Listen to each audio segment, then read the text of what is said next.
Hello दोस्तों, कैसे हैं आप सब। उम्मीद है आप कुछ ना कुछ नया जरूर पढ़ रहे होंगे और कुछ ना कुछ नया जरूर सीख रहे होंगे। दोस्तों, जब स्टॉक मार्केट की बात आती है तो बहुत से लोगों के तो पसीने छूट जाते हैं कि यार कौन से शेयर खरीदें, कौन से शेयर में हम जो है पैसा लगाएं। तो दोस्तों, अगर आप भी यही चीज़ सोचते हो तो आज की जो बुक है वो बहुत इंटरेस्टिंग होने वाली है। आज की जो बुक है उस बुक का नाम है common stocks and uncommon profits, और इस बुक को लिखा है फिलिप फिशर ने। दोस्तों, फिलिप फिशर एक अमेरिकन इन्वेस्टर थे।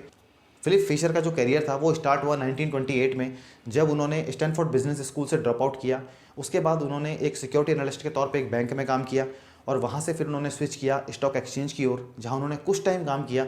फिर उन्होंने 1931 में अपनी एक कंपनी बनाई, मनी मैनेजमेंट फर्म, जिसको कि उन्होंने पूरी ज़िंदगी रन किया, पूरी ज़िंदगी उन्होंने उसमें काम किया अपने रिटायरमेंट तक। और वहाँ से उन्होंने लोगों के लिए बहुत अच्छा मनी मैनेजमेंट का काम किया और बहुत अच्छा लोगों को कॉर्पस बना के दिया। बेसिकली एक बहुत अच्छा ट्रैक रिकॉर्ड उस कंपनी का रहा है। दोस्तों, फिलिप फिशर मेनली जो फोकस करते हैं वो इस बात पे फोकस करते हैं कि ग्रोथ इन्वेस्टिंग के ऊपर। तो हम अगर मार्केट में हम इन्वेस्टमेंट की अगर बात करें तो मार्केट में दो इन्वेस्टमेंट की स्ट्रेटजीज हमेशा सही हैं। एक तो है buy low and sell high, यानी कि कम दाम पर आप खरीदो और ज़्यादा दाम पर आप उसको बेच दो। यानी कि कोई शेयर आपने 100 रुपये का खरीदा और मान लो जब उसका प्राइस 200 या 250 रुपये हो जाए तो आपने उसको सेल कर दिया। दूसरी स्ट्रेटजी ये है कि आप by and hold for long term, यानी कि आपने कोई शेयर खरीदा, अच्छी क्वालिटी का पूरी रिसर्च करके आपने शेयर खरीदा और उसके बाद आप उसको लॉन्ग टर्म तक होल्ड करो। तो ये बुक जो मेन फोकस करती है वो इसी बात के ऊपर करती है कि क्वालिटी स्टॉक्स आप खरीदो और उसको लंबे समय तक अपने पास जो है वो होल्ड करो। अब क्वालिटी स्टॉक्स, क्वालिटी कंपनीज को जब सेलेक्ट करने की बात आती है तो इसके बारे में ऑथर एक मेथड का बहुत बढ़िया उपयोग बताते हैं और वो है स्कैलबट मेथड। इसमें बेसिकली क्या है कि आपको जो करना है वो पूरे बिजनेस की रिसर्च करनी है। जिस कंपनी में आप पैसा लगाना चाहते हो, जिस बिजनेस में पैसा लगाना चाहते हो, आपको उसकी पूरी बारीकी से रिसर्च करनी है। आप ठीक है, उसके आपको चार्ट्स को समझना है, उसकी स्ट्रेंथ क्या है, उसकी वीकनेस क्या है। अब ये सारी जानकारियाँ, बहुत सी जानकारियाँ इसमें ऐसी हैं जो आपको केवल ऑनलाइन या बैलेंस शीट देख के नहीं मिलेंगी। आपको उसके शेयर होल्डर्स के बारे में, शेयर होल्डर से बात करके, पब्लिक ओपिनियन से, जो कंपनी की लेटेस्ट रिसर्च है उससे, या जो वहाँ के एम्प्लॉयज़ हैं जो उस कंपनी में बेसिकली काम करते हैं, इस तरीके से आपको पूरी जानकारी जुटानी है बेसिकली। जब जिस कंपनी में आप इन्वेस्ट करना चाहते हो, जिस इंडस्ट्री में आप इन्वेस्ट करना चाहते हो, मान लो आप आईटी इंडस्ट्री में इन्वेस्ट करना चाहते हो, तो आप जो आईटी से जुड़ी हुई कंपनी है बेसिकली, आपको उस कंपनी की बिल्कुल बारीक समझ होनी जरूरी है, क्योंकि आपको इससे पता चलेगा स्कैलबट मेथड से कि वो कंपनी क्या काम करती है, क्या उसका बिजनेस मॉडल है, कैसे बेसिकली क्लाइंट उसके पास आते हैं और क्यों वो मार्केट में लीडर है, क्या कारण है जो लोग उसे पसंद करते हैं, अपने कंपटीशन से अलग क्या वो करती है, अपने एम्प्लॉय के साथ उसका बिहेवियर बेसिकली कैसा है, और आने वाले टाइम में कंपनी के पास क्या प्लान है फ्यूचर में कि जो उसको मार्केट में हमेशा आगे रखेंगे अपने कॉम्पिटिटर से। तो इस तरीके से आपको पूरी थॉरो रिसर्च एक करनी होगी, तभी जाके बेसिकली आप किसी कंपनी को समझ पाओगे, आप किसी इंडस्ट्री को, बिजनेस को बेसिकली समझ पाओगे। तब जाके आपको आसानी होगी एक अच्छा स्टॉक जो है वो सेलेक्ट करने में, कि आप उस स्टॉक को सेलेक्ट करो और आप लाइफ टाइम बेसिकली उसको जो है वो होल्ड करो। बेसिकली मैक्सिमम ये सोचते हैं कि किसी ने हमको कोई स्टॉक बताया और हम उसमें बिना सोचे समझे इन्वेस्ट कर देते हैं। बस हमने यूट्यूब पे देख लिया, सोशल मीडिया पे देख लिया, फेसबुक, ट्विटर, इंस्टाग्राम, हमने कहीं सुन लिया और उस स्टॉक में हमने पैसा लगा दिया। ये करना सबसे बड़ी बेवकूफ़ी है स्टॉक मार्केट के अंदर। आपको जब तक जिस चीज़ की जानकारी नहीं है, जिस चीज़ की आपको समझ नहीं है, आप अगर उसमें पैसा लगा दोगे तो बेसिकली वो आप इन्वेस्ट नहीं कर रहे हो अपने पैसे को, आप वहाँ पे बेसिकली जुआ खेल रहे हो, आप गैम्बलिंग कर रहे हो वहाँ बेसिकली, और वहाँ आपका पैसा डूबेगा ही बेसिकली। तो स्टॉक मार्केट में एक चीज़ का हमेशा ध्यान रखना है कि ये पैसा बनाने की बहुत अच्छी जगह है, ये वेल्थ क्रिएशन का बहुत अच्छा साधन है, लेकिन तभी जब आप यहाँ प्रॉपर रिसर्च के साथ में आप अच्छी जानकारी, अच्छी समझ, अच्छी कंपनी, जब आप उन चीज़ों को फाइंड करते हो, पूरी रिसर्च करके तब जाके अपने पैसे को इन्वेस्ट करते हो, तो तभी जाके आपका बेसिकली यहाँ पे जो है पैसा बनता है। अब आप कोई मकान लेते हो, कोई रियल एस्टेट की प्रॉपर्टी आप खरीदते हो, तो आप क्या करते हो, पूरी रिसर्च करते हो उस इलाके का वैल्यू क्या है, या मकान की वैल्यू क्या है, या फिर वो इलाका फ्यूचर में कितनी ग्रोथ करने वाला है, वहाँ प्रॉपर्टी के रेट किस रेट पर बढ़ने वाले हैं, या आज वहाँ रेट क्या है, पहले वहाँ क्या था, किस ग्राफ में बेसिकली वहाँ रेट बढ़े हैं। आप पूरी रिसर्च करते हो तब जाके आप कोई प्रॉपर्टी खरीदते हो। लेकिन जब बात शेयर की आती है तो किसी के भी कहने पे किसी ने कह दिया कि फलानी कंपनी का आप शेयर जो है खरीद लो, तो आपने उस शेयर को खरीद लिया, ऐसा करके आपको बहुत नुकसान होगा। तो कैसे आखिर शेयर खरीदें, तो इस बुक में ऑथर ने 15 ऐसे पॉइंट्स के बारे में बताया है जिन पॉइंट्स को आपको ध्यान रखना है जब आप किसी भी कंपनी के शेयर में बेसिकली इन्वेस्ट करो। जब भी आप कोई शेयर सेलेक्ट करो बेसिकली लॉन्ग टर्म के लिए अपने लिए, तो इन 15 पॉइंट्स को आपको जो है बेसिकली ध्यान में रखना है। तो चलो चलते हैं, कौन से वो 15 पॉइंट देखते हैं। सबसे पहला पॉइंट जो है बेसिकली वो ये है कि एक्सपेंडेबल मार्केट, यानी कि जो कंपनी के प्रोडक्ट्स हैं उसके पास, क्या उस कंपनी के पास मार्केट को कैप्चर करने के लिए पर्याप्त प्रोडक्ट्स हैं, या फ्यूचर में भी उसके प्रोडक्ट्स की डिमांड रहेगी, या क्या वो और मार्केट कैप्चर कर सकती है। बहुत सारी कंपनी ऐसी हैं जिनके प्रोडक्ट्स मान लो आज चल रहे हैं, लेकिन ज़रूरी नहीं है कि आने वाले 5 सालों में भी प्रोडक्ट चलें। आज कंपनी अच्छा कर रही है क्योंकि आज उसके प्रोडक्ट की मार्केट में डिमांड है, लेकिन फ्यूचर में उसकी डिमांड होगी, इस बात की क्या गारंटी है। तो ऐसा प्रोडक्ट होना चाहिए जो फ्यूचर में जिसकी डिमांड हो। हमने देखा है जब रेडियो सेट मैन्युफैक्चरर्स की बात आती है तो उस समय एक टाइम पे कितनी सेल उनकी होती थी, यानी कि बहुत अच्छा कर रहे थे वो लोग। लेकिन जैसे ही टेक्नोलॉजी चेंज हुई और टेलीविज़न का आगमन हुआ और दूसरी टेक्नोलॉजी मार्केट में आई, हमने देखा रेडियो सेट जो मैन्युफैक्चरर्स थे उनको बहुत ज़्यादा नुकसान हुआ और वहाँ से यहाँ तक कि कंपनियाँ बंद होने के कगार पे आ गई। तो इस तरीके से आपको ये देखना है कि क्या वो जो बिज़नेस है वो एक्सपेंडेबल है, यानी कि भविष्य में वो बढ़ाया जा सकता है। उसके प्रोडक्ट ऐसे हैं जो भविष्य में भी जिनकी डिमांड रहेगी, या भविष्य में भी कंपनी कुछ ऐसे प्रोडक्ट्स कंपनी के पास हैं जो आने वाले टाइम में मार्केट से अगर टेक्नोलॉजी चेंज भी हो जाती है तो कंपनी अपने आप को अपडेट करेगी और उन प्रोडक्ट्स को लेकर बेसिकली मार्केट में आएगी, उसके हिसाब से कंपनी काम करेगी। या फिर कोई ऐसी चीज़ है जो आज ही चल रही है बस खाली फ्यूचर में, जरूरी नहीं है कि फ्यूचर में भी वो चले। तो आपको ध्यान रखना है ऐसी कंपनी में आपको इन्वेस्ट नहीं करना है जिसके प्रोडक्ट सिर्फ ऐसे हैं कि जिनकी फ्यूचर में डिमांड ना हो। एवरग्रीन प्रोडक्ट्स अगर किसी कंपनी के हैं, या फिर जिस कंपनी के पास ऐसे प्रोडक्ट्स हैं जो आने वाले टाइम में जो और अच्छा करेंगे, तो आपको ऐसे फील्ड में बेसिकली इन्वेस्ट करना है, आपको ऐसे स्टॉक्स में आपको इन्वेस्ट करना है। दूसरे नंबर पे जो आपको ध्यान रखना है वो ये है कि डेवलप न्यू प्रोडक्ट्स, यानी कि वो जो कंपनी है वो क्या नए प्रोडक्ट्स भी बनाने के लिए इंटरेस्टेड है, क्या प्लान है उसके पास फ्यूचर में नए प्रोडक्ट्स के लिए। मान लो आज कंपनी के पास कोई प्रोडक्ट है, बहुत अच्छा कर रहा है, मार्केट में आज बहुत बढ़िया है वो, लेकिन फ्यूचर में जब उस प्रोडक्ट की डिमांड नहीं रहेगी या कंपनी अपने फुल पोटेंशियल पे पहुंच चुकी है कि कंपनी को ये लग रहा है कि भाई मैं अब हमारे पास बहुत इतना है, हम इतना ही बेसिकली करेंगे और ये हमारा बहुत अच्छा चल रहा है, कंपनी आगे बढ़ने के लिए क्या कर रही है। तो आगे बढ़ने के लिए कंपनी के क्या प्लान हैं फ्यूचर में, कौन से प्रोडक्ट्स कंपनी और निकालना चाहती है। हमने देखा गाड़ियाँ आज से 10 साल पहले जो गाड़ियाँ मार्केट में थी, तो कंपनियों ने क्या किया है, बदलते समय के साथ में अपनी गाड़ियों के मॉडल्स को जो है वो अपडेट किया है और साल दर साल बेहतर टेक्नोलॉजी के साथ में गाड़ियां मार्केट में उतारी हैं, तभी जाकर वो कंपनियां मार्केट में सर्वाइव कर पा रही हैं। अब जरूरी थोड़ी है जो गाड़ी 15 साल पहले मार्केट में थी वो गाड़ी आज भी है, नहीं है वो गाड़ी आज मार्केट में, आउट हो गई है मार्केट से। तो कंपनी के पास आने वाले फ्यूचर के लिए क्या प्रोडक्ट के अपने प्लान हैं, नए प्रोडक्ट्स कंपनी बनाना चाहती है, रिसर्च एंड डेवलपमेंट में कंपनी काम कर रही है, तो क्या रिसर्च कंपनी बेसिकली नया कर रही है, तो आपको इस चीज़ को बेसिकली ध्यान में रखना है। थर्ड जो पॉइंट है वो है कि कंपनी के पास एक इफेक्टिव रिसर्च एंड डेवलपमेंट की टीम होनी चाहिए। अब कंपनी रिसर्च एंड डेवलपमेंट में काम कर रही है, बहुत सी कंपनियां कर रही हैं, कुछ कंपनियां ऐसी हैं जो जितना कंपनी का साइज है उससे बहुत कम रिसर्च कर रही हैं, यानी कि प्रॉपर अपने कॉम्पिटिशन को वो कंपनी रिसर्च ही नहीं कर रही है कि उससे बेहतर कैसे कर पाए वो। और दूसरी जगह कुछ कंपनियां ऐसी होती हैं जो है तो बहुत छोटी कंपनी लेकिन बहुत ज़्यादा रिसर्च कर रही है। दोनों ही जो हैं वो कंपनियां लॉन्ग टर्म में बेसिकली बहुत उनको नेगेटिव रिजल्ट का सामना करना पड़ेगा, नुकसान होगा कंपनी को इससे। तो एक इफेक्टिव बिजनेस जो बिजनेस का आकार है उसके अनुपात में कंपनी अपने प्रोडक्ट्स के लिए अपने कॉम्पिटिटर से बराबर अगर रिसर्च कर रही है, प्रॉपर तरीके से अगर नए नए प्रोडक्ट्स पे कंपनी काम कर रही है, तो बेसिकली ये लॉन्ग टर्म में उसके लिए बहुत अच्छा बेसिकली साबित होगा। नेक्स्ट जो पॉइंट का आपको ध्यान रखना है वो है कि कंपनी के पास अबव एवरेज सेल्स ऑर्गेनाइजेशन का होना बहुत जरूरी है।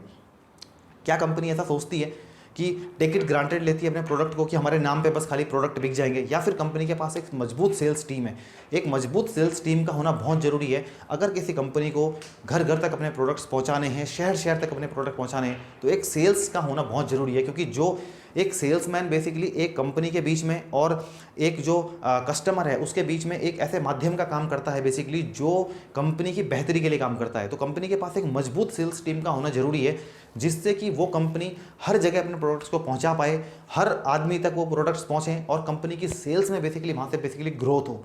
नेक्स्ट पॉइंट जो आपको ध्यान रखना है वो है कि कंपनी अपने प्रॉफिट मार्जिन पर बराबर काम कर रही है, कि कंपनी के जो प्रॉफिट मार्जिन है क्या वो कंपनी को प्रॉफिट हो रहा है, प्रॉफिट मार्जिन कितना है बेसिकली कंपनी का। कई कंपनियां ऐसी होती है जिनकी सेल्स बहुत ज़्यादा है लेकिन प्रॉफिट मार्जिन उनका बहुत कम है, तो ऐसी कंपनी लॉन्ग टर्म में भी बेसिकली क्या करेगी, आपको नुकसान देगी, आपको बेनिफिट नहीं देगी। तो कंपनी के प्रॉफिट मार्जिन क्या है, क्या कंपनी अपने प्रॉफिट मार्जिन को बढ़ा रही है। अब महंगाई बढ़ रही है साल दर साल, तो जो प्रोडक्ट बनाएगी कंपनी उनकी कॉस्ट भी बेसिकली बढ़ेगी, तो उसके स्केल के हिसाब से क्या कंपनी के प्रॉफिट मार्जिन भी बेसिकली बढ़ रहे हैं या फिर कम हो रहे हैं प्रॉफिट मार्जिन। तो आपको अगर प्रॉफिट मार्जिन कंपनी के बढ़ नहीं रहे हैं, कम हो रहे हैं, या बिल्कुल ही प्रॉफिट मार्जिन कंपनी का नहीं है, तो आपको ऐसी कंपनी में इन्वेस्ट नहीं करना है। और नेक्स्ट जो पॉइंट है वो आपको ध्यान में रखना है, छठा पॉइंट जो है वो है कि maintain and improve profit margin. Company अपने प्रॉफिट मार्जिन को बढ़ाने के लिए लगातार क्या कर रही है, नए प्रोडक्ट्स पे कंपनी काम कर रही है, नई नई रिसर्च एंड डेवलपमेंट कंपनी कर रही है, कंपनी के पास नए आइडियाज़ हैं, नए प्लान्स हैं। और जो पिछली बार कंपनी का प्रॉफिट मार्जिन था बेसिकली, तो इस बार कंपनी प्रॉफिट्स को बढ़ाने के लिए क्या लगातार नया कुछ काम कर रही है, तो ये बेसिकली बहुत ज़रूरी है। ये तो नहीं है कि पिछली बार जो प्रॉफिट हुआ था कंपनी बस उसमें सेटिस्फाइड है कि यार अब ठीक है बस खाली, इससे आगे नहीं। लेकिन कंपनी हमेशा अपनी इंप्रूवमेंट के लिए क्या कर रही है, अपने प्रॉफिट्स को बढ़ाने के लिए क्या कर रही है, ये बहुत इंपॉर्टेंट चीज़ है जो आपको ध्यान में रखनी है। नेक्स्ट पॉइंट जो है वो है 7वां पॉइंट कि outstanding labour and personal relations. Company अपने लेबर्स के साथ कंपनी के रिलेशंस बेसिकली कैसे हैं।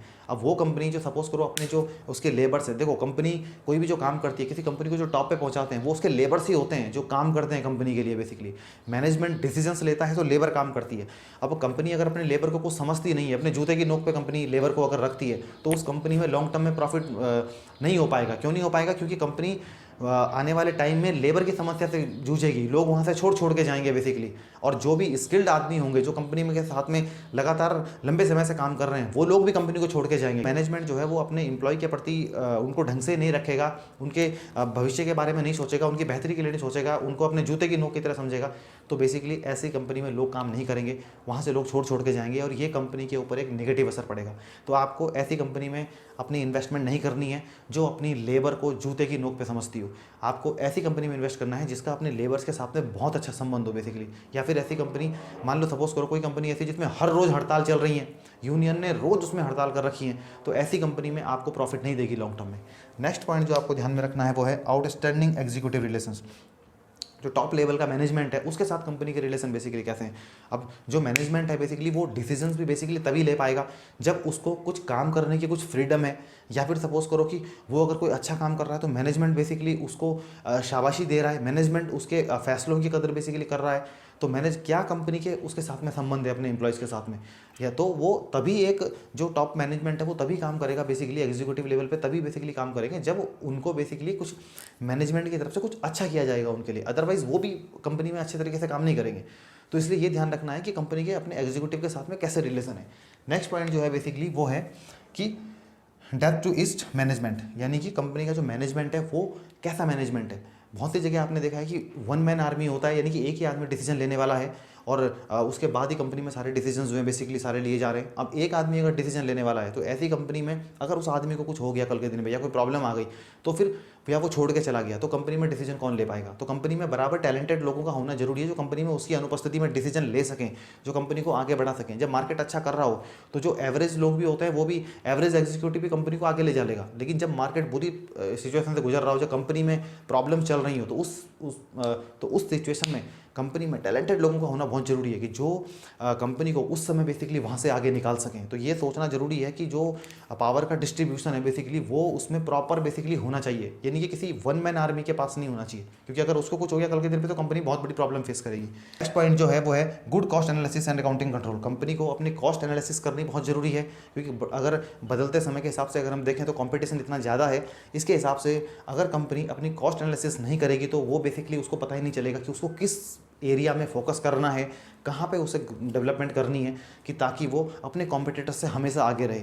नेक्स्ट जो पॉइंट है बेसिकली वो है कि ग्रेट इंडस्ट्री स्पेसिफिक, यानी कि कंपनी के पास कुछ ऐसे प्रोडक्ट्स बेसिकली होने चाहिए जो उसको उस इंडस्ट्री में बेसिकली एक मोट प्रदान करते हों, यानी कि ऐसे प्रोडक्ट उसके पास हों जो उसके कॉम्पिटिटर से उसको हमेशा आगे खड़ा करके रखें, ताकि अगर उसका कोई प्रोडक्ट कोई कंपनी दूसरी बना भी लेती है, उसके आइडिया को चुरा भी लेती है, तो भी उसके पास ऐसे प्रोडक्ट्स हों आगे प्लान में, उसके पास ऐसा कुछ हो कि वो हमेशा कॉम्पिटिटर को अपने झटका दे, यानी कि अपने कॉम्पिटिटर से हमेशा बेसिकली वो आगे रहे। ये बहुत इंपॉर्टेंट है एक इंडस्ट्री में कि उसके पास कोई मोट एक ऐसा हो कि जिसको दूसरे आदमी पहले तो जल्दी से कॉपी ना कर पाएँ, और अगर कॉपी भी कर लें तो उसके पास और प्रोडक्ट की ऐसी लाइन होनी चाहिए कि ताकि लोग उसके सामने कंपटीशन में ना टिक पाएँ। नेक्स्ट पॉइंट है लॉन्ग रेंज आउटलुक, यानी कि कंपनी बहुत सी बार क्या करती है, शॉर्ट टर्म प्रॉफिट पे काम करती है कि उस समय कंपनी अपनी सेल्स बढ़ाने पे फोकस करती है, बस खाली कैसे ना कैसे करके अपनी सेल्स बढ़ जाए। लेकिन उससे क्या होगा, तुरंत सेल्स अगर आप बढ़ाना चाहते हो, तुरंत से आप प्रॉफिट अगर जल्दी आप अगर प्रॉफिट कमाना चाहते हो तो लॉन्ग टर्म में आपको नुकसान होगा।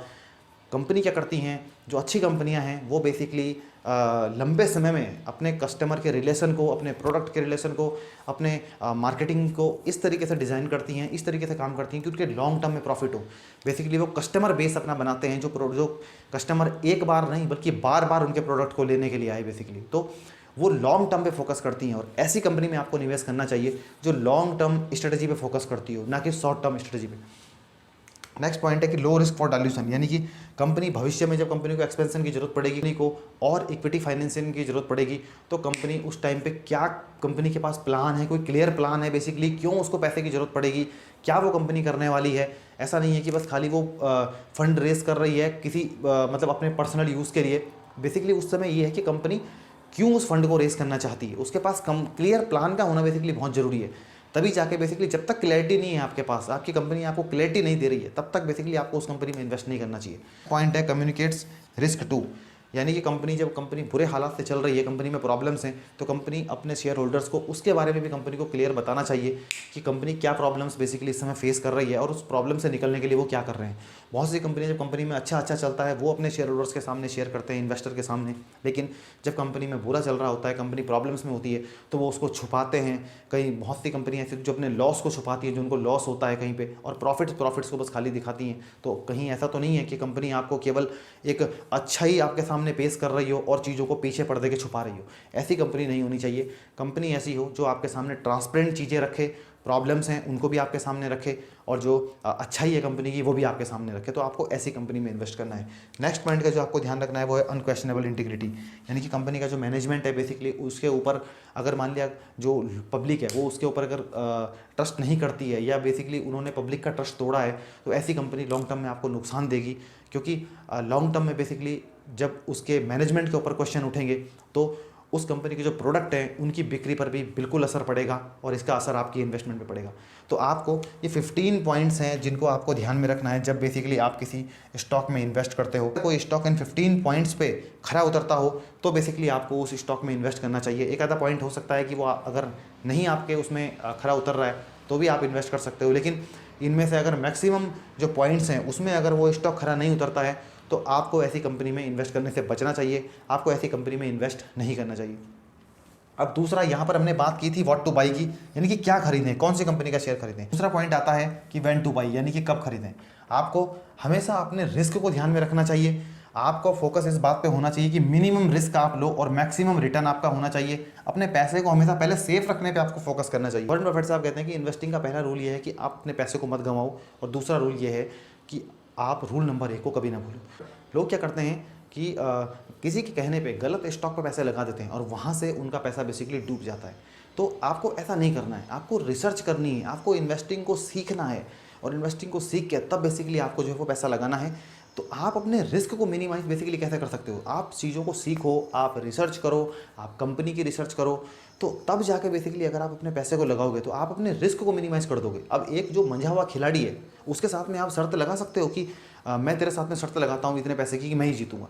वो उस फील्ड का एक्सपर्ट है, वो उसको जीत जाएगा, लेकिन आप नहीं जीत पाओगे क्योंकि आपने उसको सीखा ही नहीं है। तो आपको वो चीज़ सीखनी है, इससे आप अपने जो रिस्क है आपका उसको बेसिकली रिड्यूस करोगे आप। तो ऑथर वही कहते हैं कि आपको अपने रिस्क को मिनिमाइज करना है, आपको इन्वेस्टिंग को बेसिकली सीखना है। आप चाहो तो फाइनेंशियल एडवाइजर भी हायर कर सकते हो, लेकिन फाइनेंशियल एडवाइजर भी आपको 100% चीज़ें सही बताएगा ऐसा भी नहीं है। इसलिए आपको क्या करना है, आपको खुद की रिसर्च करनी है। बेसिकली जितना हो सके आप खुद की रिसर्च करो, तब जाके बेसिकली अपने पैसे को आप जो है इन्वेस्ट करो।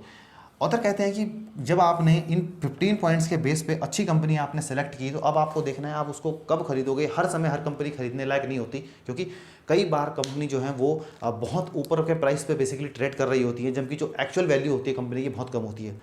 अभी कोविड के टाइम पे हमने देखा था कि बहुत सी ऐसी ब्लू चिप कंपनियां थी जो अपने हाई से 30-40% यानी कि 50-50% तक भी नीचे ट्रेंड कर रही थी।